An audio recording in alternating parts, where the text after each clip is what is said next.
बातमी रामरक्षा पठण कार्यक्रमासंदर्भातली आहे। बारामतीमध्ये संजय राऊतांच्या उपस्थितीमध्ये हा कार्यक्रम पार पडला होता। मात्र या कार्यक्रमस्थळी गोंधळ झाला। संजय राऊतांच्या कार्यक्रमस्थळी हा गोंधळ झालेला आहे। मोरगावमध्ये राऊतांचं रामरक्षा पठण होतं आणि मोरगाव इथं शिवसेनेचे खासदार संजय राऊत यांचा रामरक्षा पठण कार्यक्रम उरकून व्यासपीठावरून ते खाली उतरत होते आणि तेव्हा एका महिलेनं माझ्या प्रश्नाकडे लक्ष द्या असं म्हणत पोलिसांनी त्या महिलेला ताब्यात घेतलं होतं। या महिलेनं संजय राऊतांचं लक्ष वेधण्याचा प्रयत्न केला। त्यानंतर या महिलेला पोलिसांनी ताब्यात घेतलं आणि त्या दरम्यान गोंधळ झाला। खासदार संजय राऊत हे पुण्याच्या दिशेने रवाना झालेले आहेत।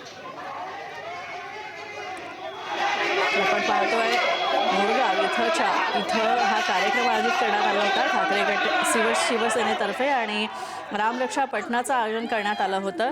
इथं आरती आणि रामरक्षा पठणानंतर संजय राऊत स्टेजवरनं निघाले, व्यासपीठावरून निघाले तेव्हा एका महिलेनं त्यांना हाक देत त्यांचं लक्ष वेधण्याचा प्रयत्न केला। मात्र यावरून गोंधळ निर्माण झाला।